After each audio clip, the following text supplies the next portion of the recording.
Boa noite, que a paz do Senhor esteja com cada um de vocês, amém? Como é bom nós estarmos reunidos, como é bom, que alegria é esse ajuntamento, que alegria, que movimento bom é esse. Glória a Deus.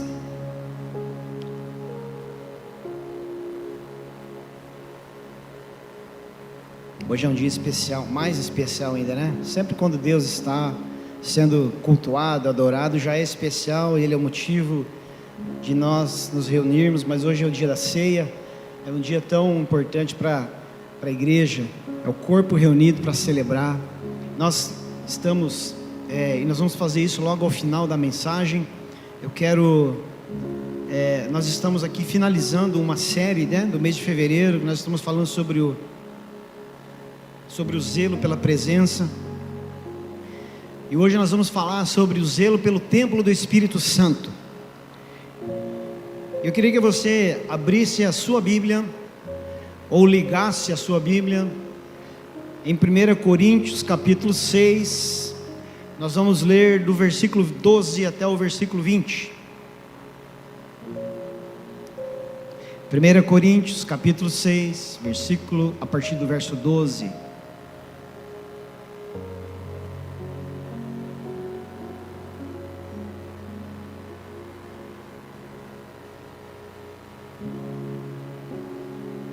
Se você tem aí como anotar, se você tem aí o bloco de notas do seu celular, não perca, não deixe de registrar aquilo que Deus vai derramar sobre a sua vida. Isso pode fazer toda a diferença em algum momento pessoal.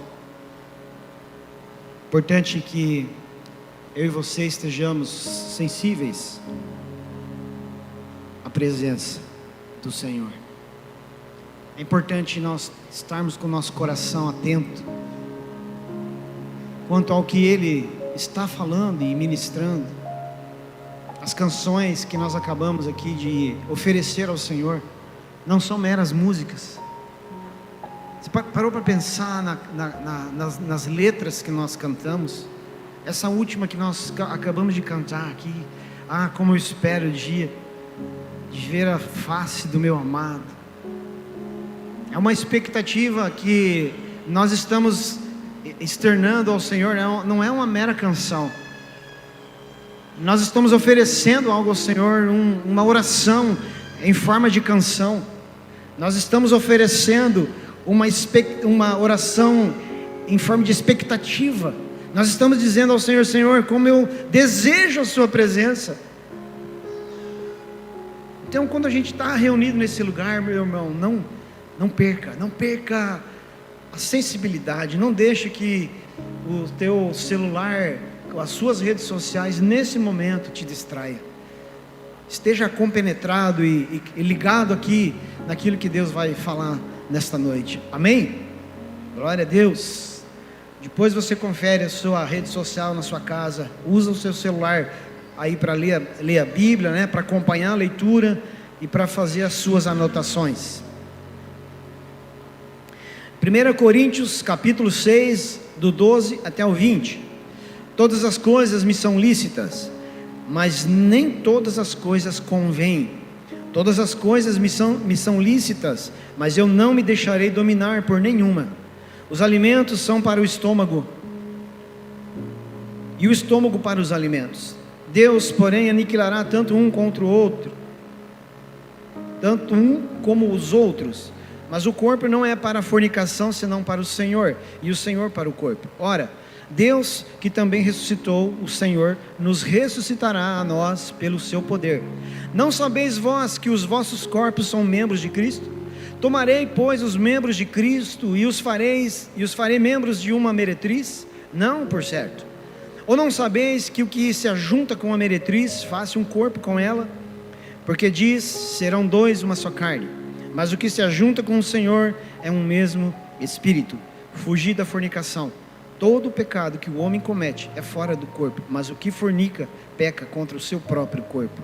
Ou não sabeis que o vosso corpo é o templo do Espírito Santo, que habita em vós, proveniente de Deus, e que não sois de vós mesmos, porque fostes comprados por bom preço. Glorifiquei, pois, a Deus no vosso corpo e no vosso espírito, os quais pertencem a Deus. Feche teus olhos mais uma vez, vamos orar. Pai, nós consagramos esse tempo da palavra a Ti, Senhor.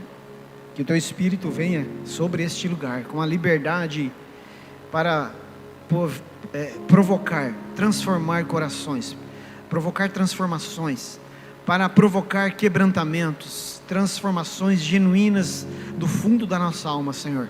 Nós estamos expostos à Tua presença e pedimos que a Sua soberana vontade exerça esse poder de transformação em nós. É o que nós te pedimos, ó Deus. Não deixa a gente sair daqui como nós entramos.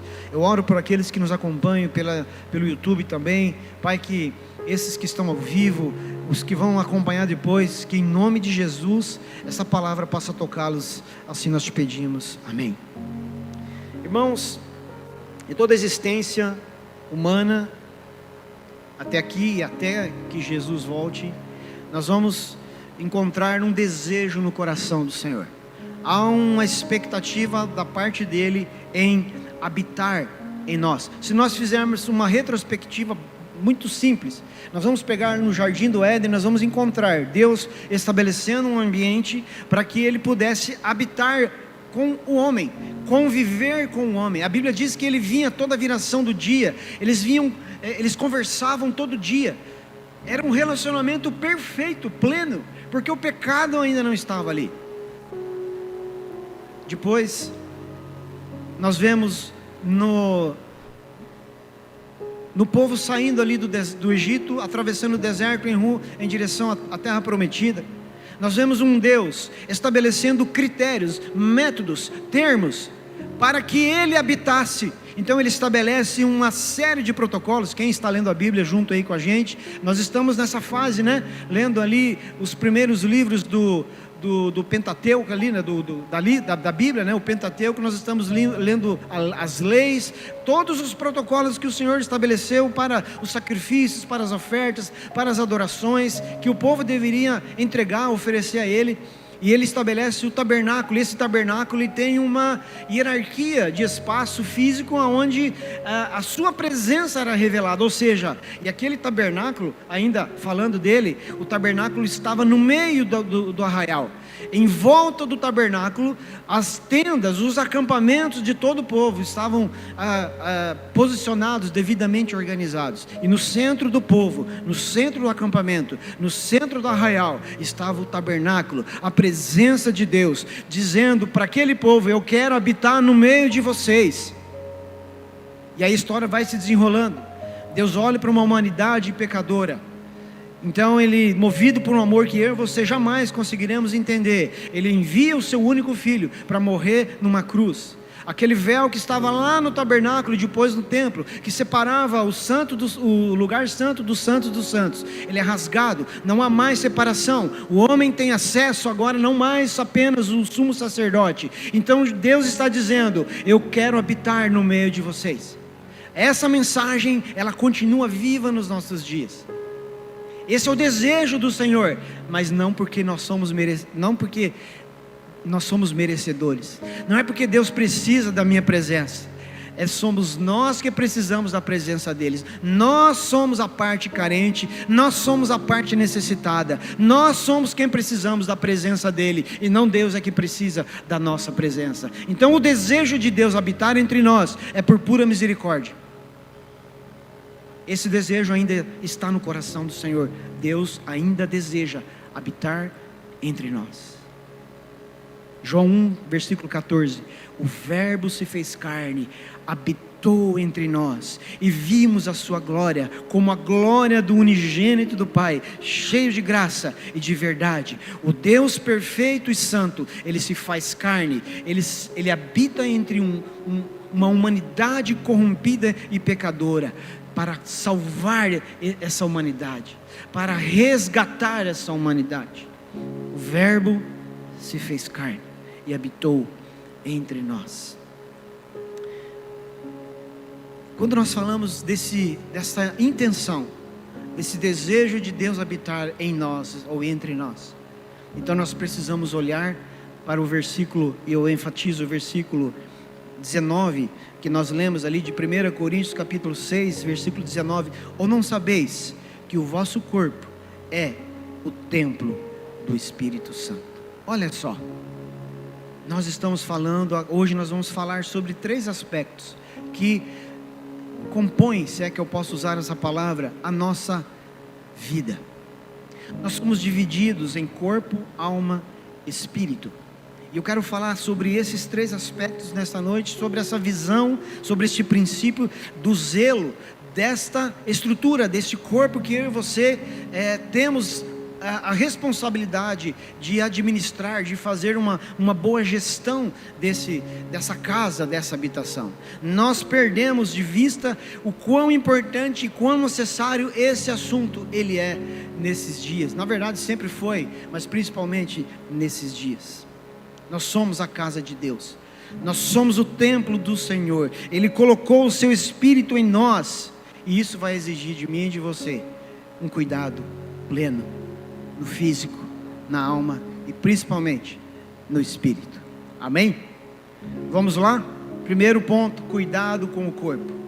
Você pode pensar, o que esse pastor vai falar agora sobre esse tema?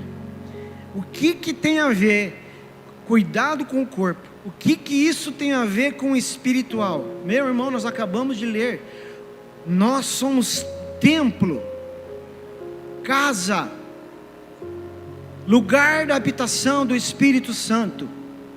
Então, o cuidado com o corpo físico também é um zelo de conotação espiritual.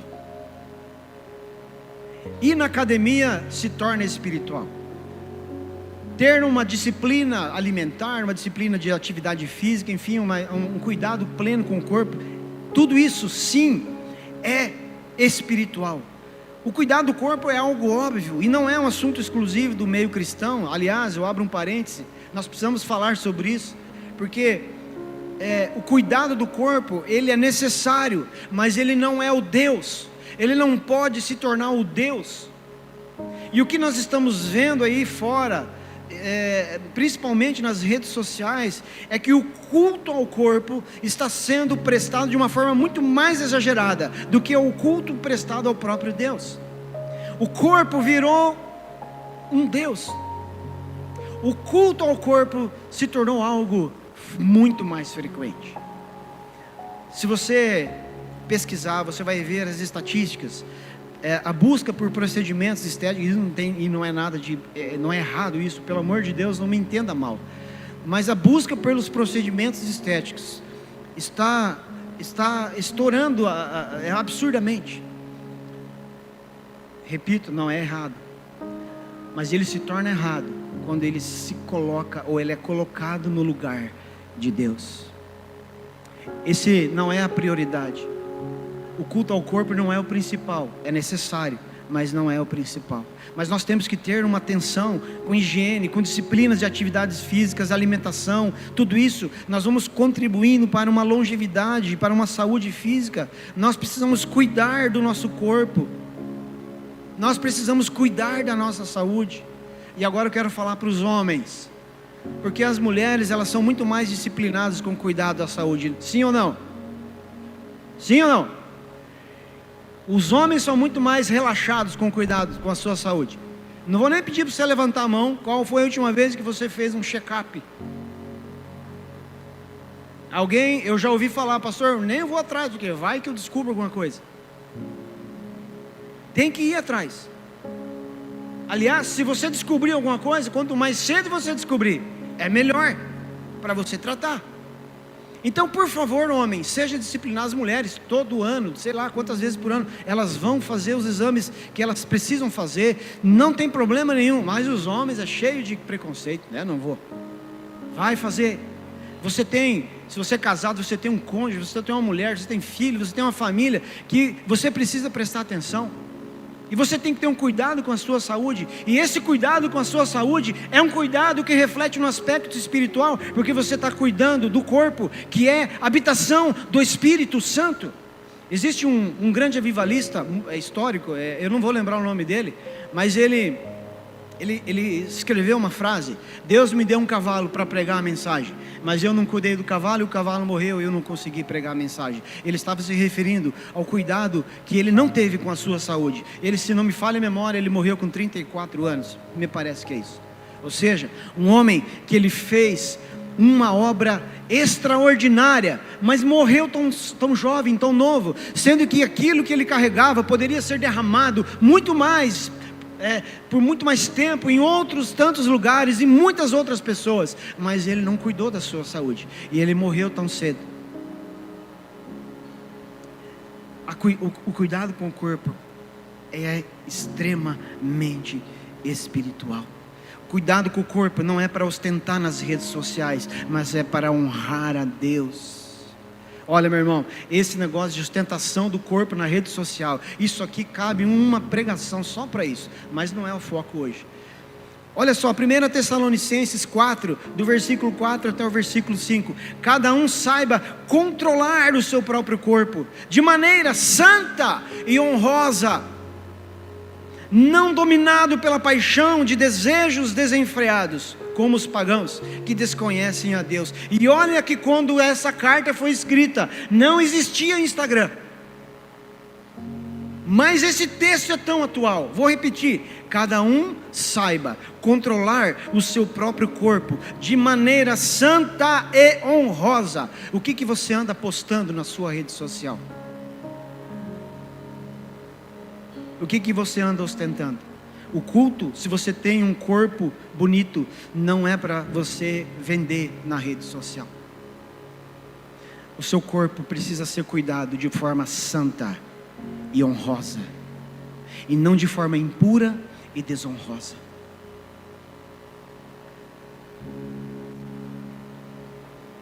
Eu falei, é evidente que o cuidado com o corpo não pode se tornar o próprio Deus, mas esse cuidado, ele vai honrar o Deus verdadeiro. 1 Timóteo capítulo 4, versículo 8: porque o exercício corporal para pouco aproveita, mas a piedade para tudo é proveitosa, tendo a promessa da vida presente e daqui há de vir. Por que eu estou colocando esse texto nesse tópico? Pastor, você não está falando que tem que cuidar do corpo, mas você está dizendo aqui que o exercício corporal, o físico, ele é pouco proveitoso. Veja, o que ele está dizendo que não é para deixar de fazer o exercício físico. Ele está dizendo aqui para mim e para você que apesar do exercício físico, ele está dizendo que a prioridade não é isso. O seu corpo, a sua saúde física não é o seu Deus, mas isso tudo deve honrar o seu Deus. Eu honro a Deus quando eu cuido da minha saúde. Eu fui fazer uns exames no final do ano, começo do ano. A minha médica lá de Matelândia, ela falou para mim, pegou os resultados dos exames, falou assim: olha, você está com um pé no Vila Nova. Para quem não conhece, o Vila Nova é o cemitério em Matelândia. Meu irmão, eu estava feio, eu estava mal. Eu ainda estou tratando essas coisas, mas se a gente não vai atrás dessas coisas, a gente não se dá conta do quão mal a gente está. Então vai ouvir um médico, vai ouvir um especialista, vai fazer um check-up, faz um pelo menos durante o ano, mas vai investigar, vai saber se aquela dor, se aquele mal-estar, se aquilo tudo, se está tudo correto, se está tudo certo. Cuida da casa do Espírito Santo. Amém? Amém, homens? Amém. Segundo ponto, cuidado com a alma. Salmo 103, versículo 1: bendiga o Senhor a minha alma, bendiga o Senhor todo o meu ser. Tudo em nós precisa dizer bem a respeito de Deus. Meu corpo físico precisa dizer bem a respeito de Deus. Bem dizer é dizer bem. Isso é honrar a Deus. Quando nós falamos de alma, nós falamos das nossas emoções, nós falamos das nossas paixões humanas, e é com elas, com as nossas emoções, ou seja, meu irmão, não entenda não caia na besteira de, mas eu vou evitar a emoção. Não, nós somos seres emocionais. Nós choramos, nós sorrimos, nós arrepiamos, nós sentimos. Nós somos sensoriais. Foi Deus que nos criou dessa forma. E aí o salmista está escrevendo assim, bendiga o Senhor a minha alma. Ele está dizendo assim, bendiga ou diga bem ao Senhor as minhas emoções, as minhas paixões, aquilo que eu sou apaixonado, aquilo que eu entrego o meu coração, aquilo que faz o meu olho brilhar, que isso tudo, diga bem ao Senhor, bendiga ao Senhor. Então, se houver alguma paixão equivocada no nosso coração, nós precisamos excluir essa paixão. Porque se ela for equivocada, eu não vou conseguir honrar ao Senhor com as minhas emoções, com as minhas paixões. É necessário zelar pelas nossas emoções. Quando nós falamos de alma, nós estamos falando de emoções. Nós precisamos honrar a Deus através das emoções. Nós vivemos tempos, onde a depressão, a ansiedade, as preocupações assolam a humanidade. Elas estão drenando as energias das pessoas. As pessoas estão morrendo, estão padecendo, elas estão se entregando, elas estão sem forças, elas estão enclausuradas em suas próprias prisões. Elas estão andando livres por aí, mas elas estão presas, porque as suas emoções, elas não estão bendizendo ao Senhor. As suas emoções, as suas paixões estão morrendo, estão mortas, não existem mais. Pastor, como é que eu resolvo isso? Volto a dizer, e aqui nós não podemos, eu quero levar duas frentes aqui para você entender algo. Eu sou de um tempo, eu tenho 52 anos, eu vivi todos esses anos dentro da igreja. Eu e a minha irmã, nós nascemos na igreja, e nós já vimos de tudo um pouco. De tudo não, mas um pouco. E uma das coisas que nós crescemos ouvindo era que depressão era demônio. É engraçado isso, porque a gente tem problema do coração, a gente vai no cardiologista. Quando a gente tem um problema ósseo, a gente vai no ortopedista. Quando tem um problema renal, eu vou no urologista. Mas quando eu tenho uma depressão, vamos pedir oração. A depressão, veja, eu não estou nem demonizando, e nem humanizando, e nem espiritualizando. Eu já vou falar o outro aspecto, mas estou falando primeiro desse mais simples. Se você está aqui, e você enfrenta problemas, porque pode ser que a depressão, ela seja uma questão neurológica, no sentido da química do cérebro. O seu cérebro pode não produzir algumas substâncias necessárias para que você mantenha o seu bem-estar, você tenha uma sensação de saciedade, de prazer, de satisfação, de alegria, enfim, de euforia, enfim. Pode ser uma mera química do cérebro que vai ser resolvida com tratamento psicológico, psiquiátrico, medicação e terapia. É preciso olhar para isso como, meu irmão, em 2024, nós estamos aqui finalizando a construção dos banheiros, dos novos banheiros, e nós estávamos ao mesmo tempo organizando a conferência, a nossa primeira conferência, Desperta, que inclusive nós vamos ter a 3ª edição em abril, mês que vem, já fica atento aí. E eu estava enlouquecendo. Literalmente eu estava entrando em parafuso. E eu fui no psiquiatra e consultei. Ela me deu uma receita de um remédio, e eu fiquei com a receita na porta do carro 29 dias. E meu pastor, meu discipulador, Bispo Zeon, eu tinha falado para ele que eu tinha ido, tinha compartilhado do momento que eu estava passando, que era muito difícil. Aí 29 dias passados da receita no carro, ele me chamou. E aí, cara, comprou um remédio? Não, bispo, não comprei. Eu falei, cara, vai lá e compra. Não pense que você resolve tudo sozinho. Eu fui lá, comprei o remédio. No último dia da validade da receita, eu tomei o remédio 15 dias antes da conferência. Eu chegava em casa falando, falava para a Silvana: nossa amor, eu estou conseguindo respirar de novo, eu estou conseguindo enxergar de novo. Uma medicação, um tratamento. Agora, presta atenção, eu não estou querendo também que seja só uma questão de patologia, porque a Bíblia, ela fala para mim e para você lançarmos todas as nossas ansiedades aos pés do Senhor.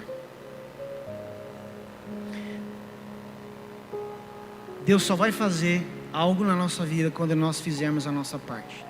Ele só vai fazer a parte dele depois que eu e você fizermos a nossa. Vai no médico, procura ajuda médica, vai fazer terapia. Essa é uma ajuda não apenas para você, mas é uma ajuda para quem está à sua volta. A Silvana virou para mim naquele dia e ela, porque na verdade o Zeon me chamou, perguntou se eu tinha comprado o remédio. Cheguei em casa e falei assim: amor, você falou alguma coisa para o Zeon do remédio? Para a Vanessa? Você falou alguma coisa para a Vanessa? Eu falei: não, eu chamei o Zeon direto, eu falei com ele direto. Daí ela virou para mim e ela falou assim: nós não precisamos do pastor agora nós precisamos do pai e do marido. Quando eu busco ajuda médica, eu ajudo não apenas a mim, eu ajudo quem está à minha volta, eu ajudo os meus filhos, eu ajudo a minha esposa, eu alivio a carga deles também. Homem, mulher, se você está passando por uma dificuldade nessa área, busca ajuda,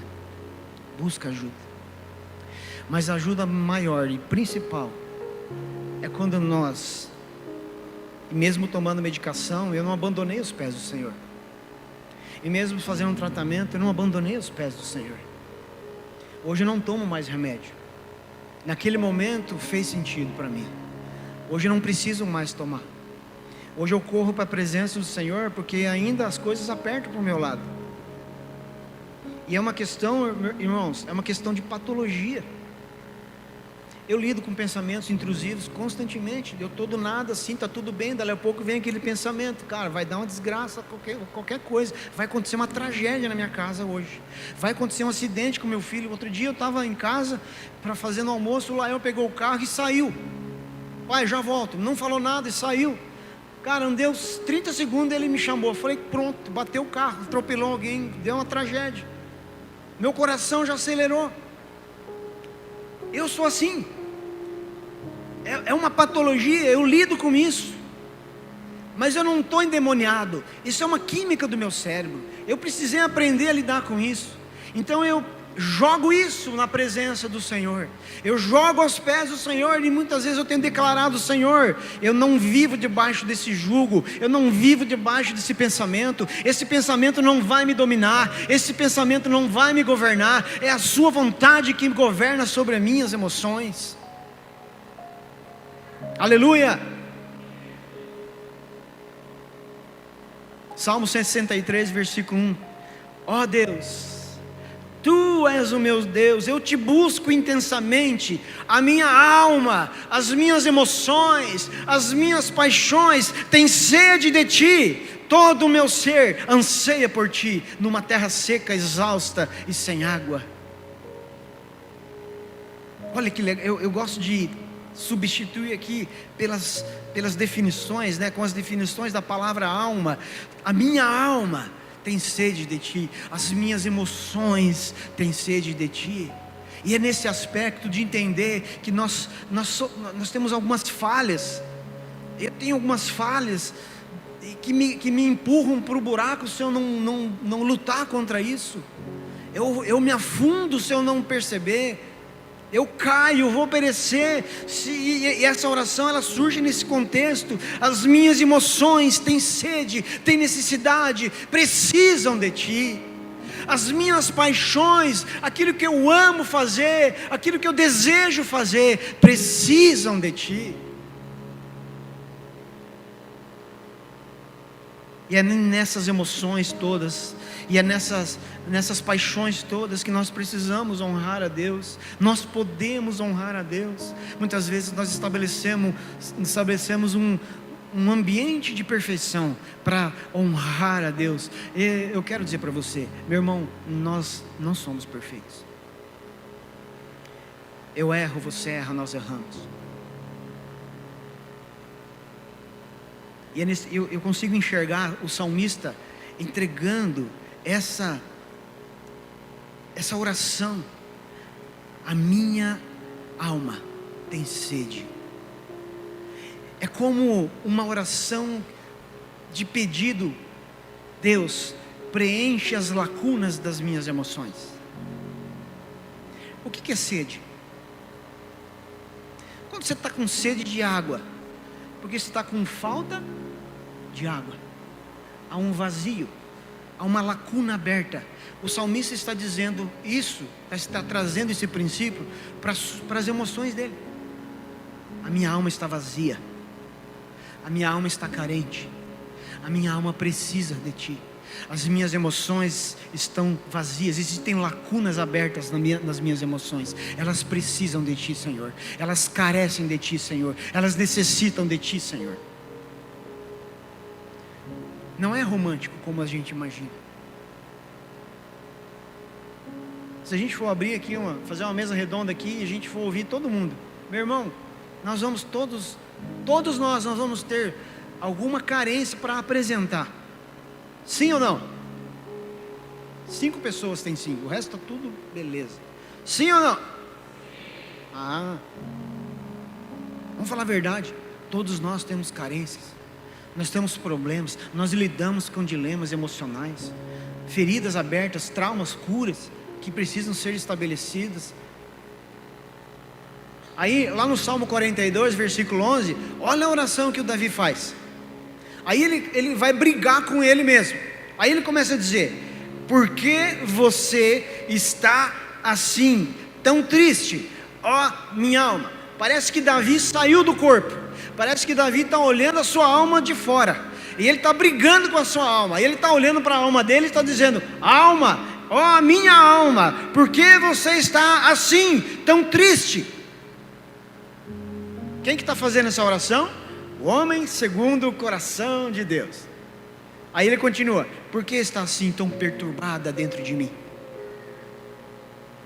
Põe a sua esperança em Deus, alma, põe a sua esperança em Deus, pois ainda o louvarei. Ele é o meu Salvador e o meu Deus. Você já brigou com você mesmo? Quem já brigou com você mesmo? É legal, né? Depois que passa a gente fala: meu Deus, o que eu fiz? O que eu estou fazendo? Estou conversando comigo. Olha Davi aqui. Eu lembro uma vez, a minha maior loucura em cima de uma bicicleta. Eu e um amigo, nós fizemos 300 km de bicicleta num dia. Nós fomos para Marechal e voltamos. E fomos por São Miguel. 10h30 da noite, eu estava subindo a Serra do Mico. E eu brigando comigo: vamos lá, cara, você precisa chegar em casa. Não tinha posição para ficar, de pé doía, sentado doía, não tinha jeito. Eu subi aquela serra xingando, me xingando: o que eu estou fazendo nesse negócio aqui? Chegar em casa, eu vou vender essa bicicleta, não quero mais saber disso. Mas essa briga, e eu vim brigando desde Santa Helena, porque em Santa Helena eu comecei a sofrer. Em Santa Helena eu falei assim: eu preciso chegar em Missal. E eu cheguei em Missal, tomei uma tubaína, comprei uma paçoquinha, agora eu preciso chegar na Vila Ipiranga. E eu ia brigando: vamos lá, você precisa, vamos lá.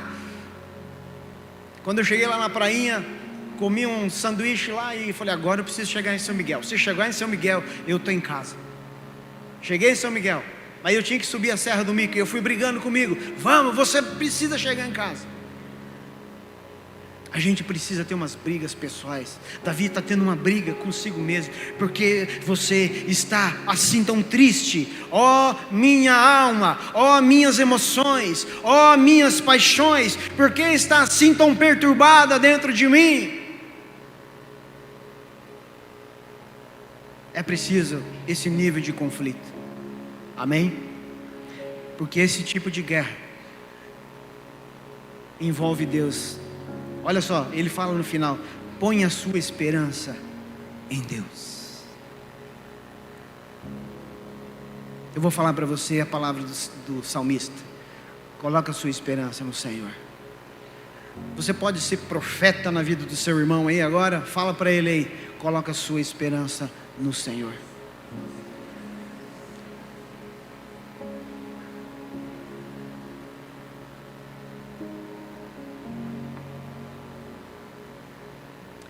Último ponto. Cuidado com o espírito. Romanos 12, versículo 11. Nunca lhes falte o zelo, sejam fervorosos no espírito, sirvam ao Senhor. Nós somos subdivididos em corpo, alma, espírito.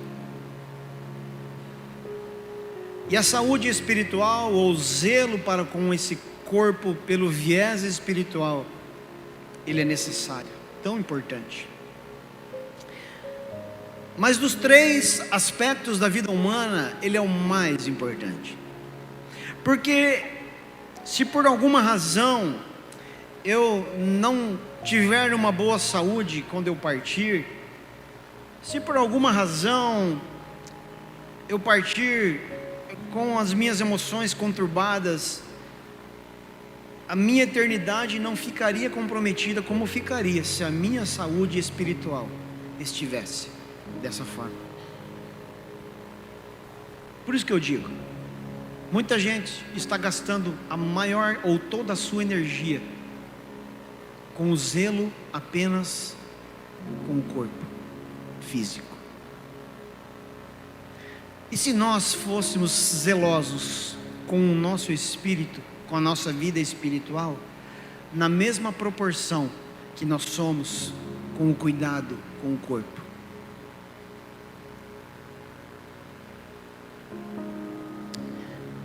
O cuidado com o espírito nos coloca num caminho de busca constante por algo novo. Nessa caminhada não cabe comodismo. Nessa lida não é uma vida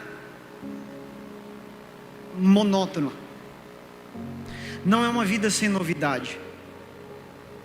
A busca por zelar pelo corpo, pelo espírito, pelo nosso espírito, pela nossa vida espiritual, nos coloca num desbravar de uma novidade constante e incessante, porque Deus é abundante, rimou. Deus é inesgotável. Deus é inesgotável. Por que nós paramos de buscar?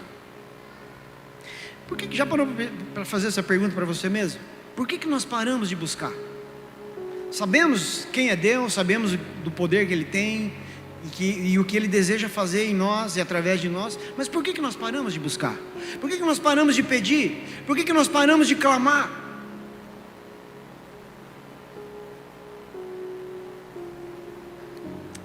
Aquele que está caminhando, buscando conhecer Deus, mas no meio do caminho ele desiste, ele para, ele deixa de alcançar o que está preparado por Deus, o que Deus reservou. E tem não apenas uma recompensa, mas inúmeras recompensas pelo caminho. Olha, quando nós olhamos a travessia daquele povo israelita pelo deserto, 40 anos, a grande recompensa, a grande herança, a grande promessa era a terra que Deus havia garantido para eles. Mas no entanto, foram 40 anos de experiências após experiências, uma mais absurda do que a outra. Era maná caindo do céu, codornizes voando baixo no meio do deserto, o mar abrindo, água jorrando da rocha, a roupa e o calçado crescendo junto com eles, a nuvem de dia fazendo sombra no acampamento, a coluna de fogo à noite aquecendo o arraial, a presença de Deus se revelando, aquela manifestação cinematográfica no monte quando Moisés subia, trovões e relâmpagos e fumaça, aquela coisa louca toda, Deus se revelando no meio do caminho. Por que a gente para? Por que a gente desiste? Porque toda vez que a gente desiste, a gente ignora o que está reservado. E veja, a recompensa não vem até nós, é nós que vamos até a recompensa. Canaã não foi até os israelitas no Egito, foram os israelitas que tiveram que sair do Egito e ir até Canaã. Mas muitas vezes nós assumimos uma posição diante de Deus de meros espectadores, com expectativas muito generosas. Senhor, derrama as tuas bênçãos no meu colo. E enquanto Deus está falando para mim e para você, levanta, caminha, luta, enfrenta, avança, a recompensa está te esperando lá no final. Mas não para. Não para. O zelo pelo templo do Espírito, o zelo pela nossa vida espiritual, nos leva a viver essa novidade de vida constante e abundante.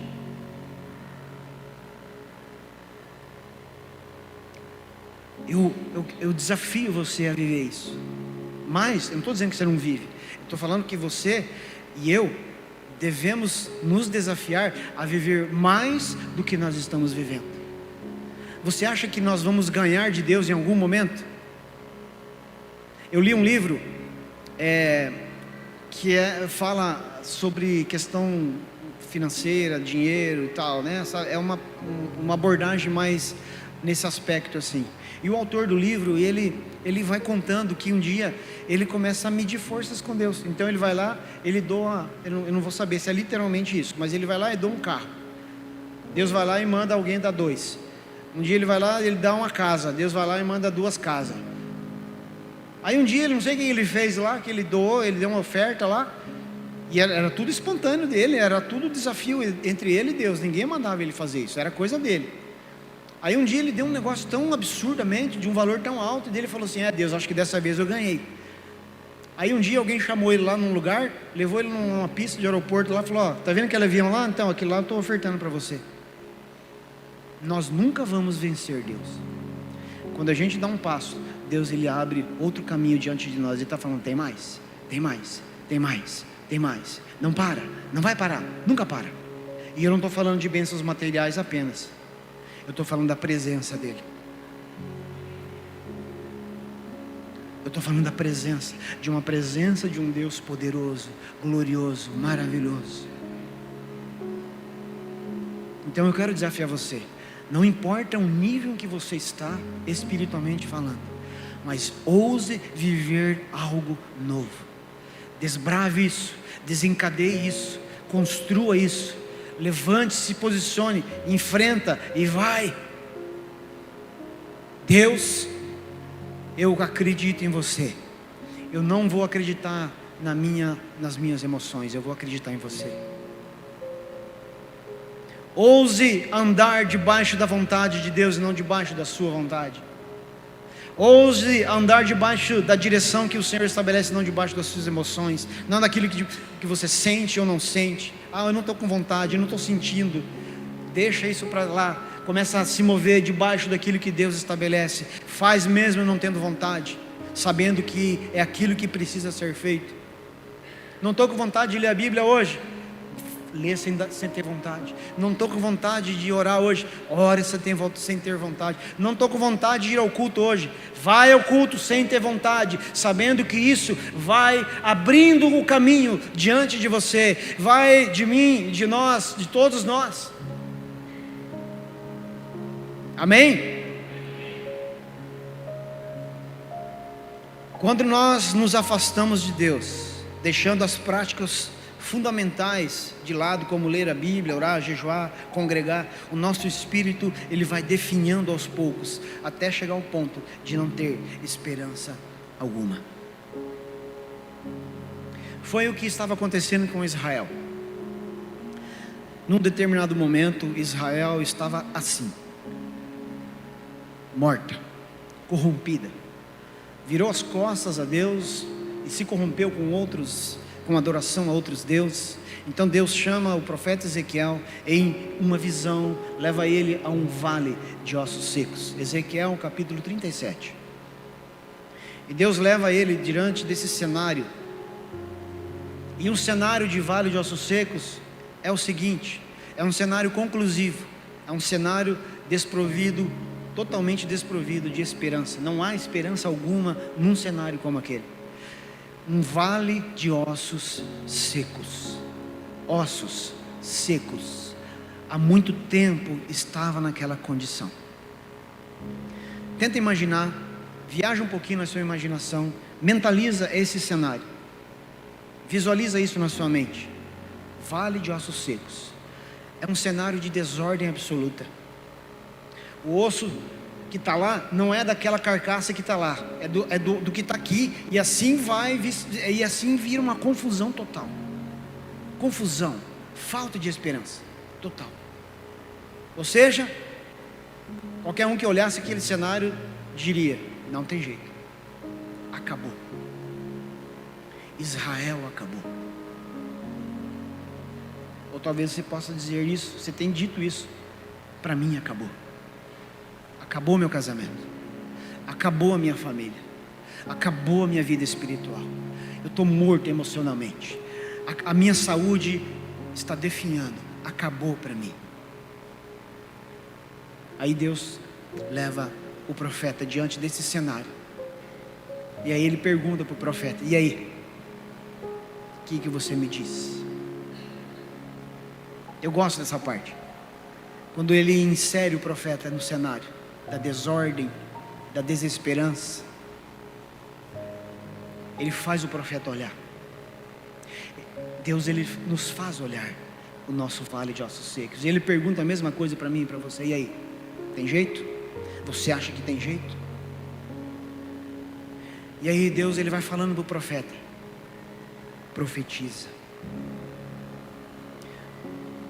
E o profeta, ele vai liberando a palavra. Ele sai da zona de conforto, ele rompe aquele olhar de que aquele cenário era conclusivo, ele vai além do que a maioria enxergava, ele passa a enxergar não agora com os olhos humanos, mas ele agora está olhando pelos olhos de Deus. Então, movido por este desafio do próprio Deus, ele começa a contemplar uma nova possibilidade. Então ele começa a profetizar, e a Bíblia diz que cada osso se junta a seu osso. Então aquele osso que estava lá, imagina, amor, é coisa de ficção agora, tá? Viaja aí. Aquele osso, ele sai voando, ele gruda naquele esqueleto que está lá, e aquele osso que está lá no outro lado, ele sai voando e gruda no esqueleto que está aqui, e de repente é um movimento. Imagina o barulho desse lugar, osso se conectando com cada osso, e de repente as estruturas estão reorganizadas novamente. E ele continua profetizando, ele começa a liberar a palavra. Então começa a surgir os tendões, os músculos, os nervos, a carne. Então a estrutura está pronta novamente. Uau! Aquele cenário que era de total desesperança, de repente está completamente mudado, completamente diferente. Aí o Senhor fala para o profeta: ainda falta algo, falta o mais importante. Presta atenção. O físico está de pé. A gente falou do corpo antes. O físico está de pé. Os músculos estão lá no seu devido lugar, os tendões, os ossos. A carcaça está inteiraça de novo. Mas falta uma coisa. Profetiza ao Espírito. E o profeta obedece à voz do Senhor. Ele profetiza. Então um vento do Espírito é soprado sobre aqueles corpos, e a Bíblia diz que aqueles corpos, eles se tornaram um exército. Olha só que mudança radical, era isso, veja, era uma visão que Deus estava trazendo ao profeta, e era uma expressão daquilo que ele queria fazer em Israel. Eu quero levantar a minha nação, eu quero levantar o meu povo, eu quero colocar o meu povo de pé novamente. Eles não estão vendo isso, que isso é possível, mas eu sei que é possível. Pelo meu espírito é possível. E essa palavra é para mim e para você. É possível. Você que anda vivendo uma vida de derrota nos aspectos morais, nos aspectos físicos, espirituais, enfim, você lida com tentações, com pecados, e Deus está dizendo para você a mesma palavra: é possível vencer, é possível romper esse limite do pensamento de que acabou, de que é conclusivo. O Senhor quer levantar novamente, o Senhor quer colocar de pé novamente. Ezequiel capítulo 37, do 12 ao 14: portanto, profetiza e dize-lhes: assim diz o Senhor Deus, eis que eu abrirei os vossos sepulcros, e vos farei subir das vossas sepulturas, ó povo meu, e vos trarei a terra de Israel, e sabereis que eu sou o Senhor, quando eu abrir os vossos sepulcros, e vos fizer subir das vossas sepulturas, ó povo meu, e porei em vós o meu Espírito, e vivereis, e vos porei na vossa terra, e sabereis que eu, o Senhor, disse isto, e o fiz, diz o Senhor. Eu quero chamar o pessoal do louvor já para estar aqui. Um templo sem o Espírito Santo é um templo sujo. Um templo sem a presença do Espírito Santo é um vale de ossos secos. O Espírito em nós faz toda a diferença. O Espírito, quando é soprado sobre nós, traz futuro, traz esperança, apresenta um caminho promissor diante de nós.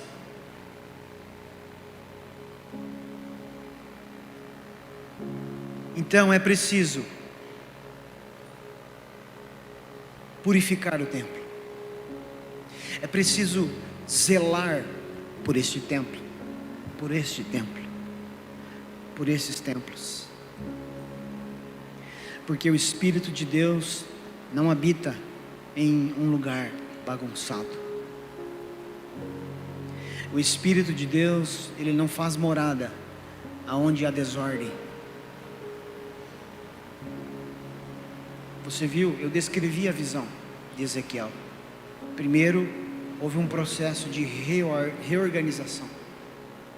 Cada osso juntou-se a seu osso. Depois que as estruturas estavam devidamente organizadas e posicionadas, o Espírito veio. Se você precisa colocar a sua casa em ordem, você vai poder fazer isso nessa noite.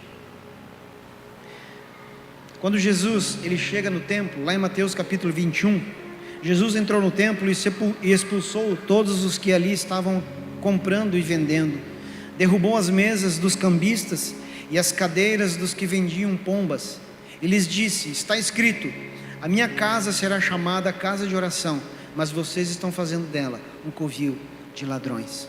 Jesus ele chega naquele lugar, que deveria ser um lugar de oração, um lugar sagrado, um lugar de um culto verdadeiro ao Senhor. Mas ele chega lá, e ele vê um comércio acontecendo. Mas há uma sutileza, um detalhe que a gente vai entender o porquê que Jesus botou todo mundo para correr naquele dia. Ele fala para aqueles cambistas que eles transformaram o templo num covil de ladrões. Ora, se tinha alguém vendendo e alguém comprando, o que estava sendo roubado?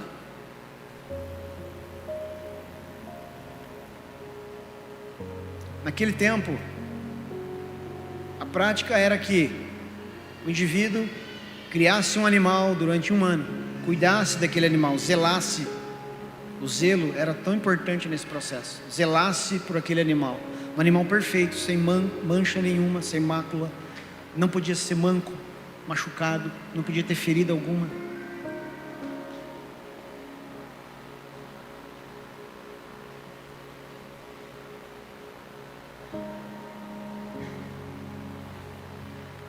O animal tinha que ser perfeito, e era esse animal que tinha que ser oferecido. Um ano cuidando. O ano que vem esse animalzinho nós temos que levar um ano, daqui um ano, lá em Jerusalém, lá no templo. Daqui 6 meses é o dia de levar o animalzinho lá no templo, cuidando. De repente ficava num lugar separado, mais protegido dos predadores. O mês que vem é o dia de levar o animalzinho lá em Jerusalém. Chegava o dia, chegou o dia, nós vamos levar o animalzinho lá em Jerusalém para o sacerdote oferecer em sacrifício pelos nossos pecados e como oferta. Esse era o protocolo. Mas um dia alguém teve uma ideia. Então eles criaram um comércio. Olha, vocês não precisam mais trazer o bichinho lá da casa de vocês, vocês não precisam mais cuidar, gastar um ano, ração, leva lá no veterinário para cuidar, para tomar vacina, não precisa mais. Traz as moedinhas, compra o bichinho aqui, oferece, está resolvido. E era isso que estava sendo roubado, era esse zelo que estava sendo suprimido do povo. Então Jesus, ele entra na casa, no templo, e ele está vendo que o processo estava sendo facilitado por aqueles cambistas, e era esse o problema. Então Jesus bota aquele povo para correr, como que dizendo: ei, olha o que vocês estão fazendo com o meu povo, vocês estão tirando um ano de zelo, vocês estão suprimindo um ano que esse povo tinha, ou fazia, o cuidado que eles tinham com esse animal durante um ano, vocês estão roubando isso deles. Porque o grande propósito não é a oferta do dia, do animalzinho ser oferecido naquele dia, mas o grande propósito era o zelo que acontecia, o cuidado, a atenção. Olha, esse animalzinho aqui, ele não pode se machucar, ele não pode ser ferido, ele tem que estar bem alimentado, ele tem que estar em perfeitas condições para o dia que for entregue. Era um cuidado constante, era um zelo constante, era uma atenção diária. E Jesus olha aquele cenário e ele intervém. Vocês estão fazendo errado, vocês estão interferindo naquilo que o povo está fazendo, vocês estão roubando o zelo deles. Aí lá em Isaías, o Senhor, Isaías 29, versículo 13 diz assim: o Senhor diz: esse povo se aproxima de mim com a boca e me honra com os lábios, mas o seu coração está longe de mim. A adoração que me prestam só é feita de regras ensinadas por homens. Muitas vezes a gente só dá atenção para esse momento. É o momento da oferta. Não da oferta. Oferta. Nós como oferta. O louvor como oferta. Esse momento aqui. Mas e a semana? E o zelo que deve acontecer, que deve existir durante toda a semana?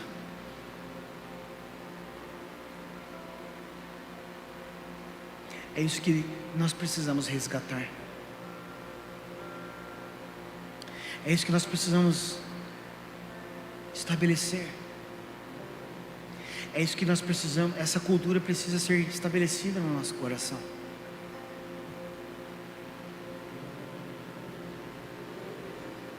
Eu queria convidar você a ficar de pé.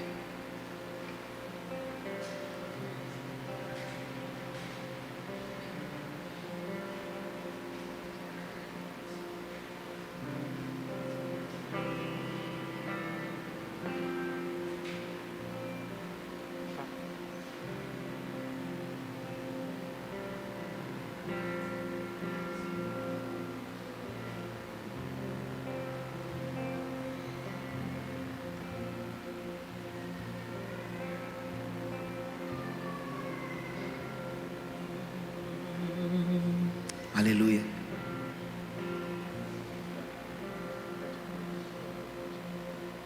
Aleluia.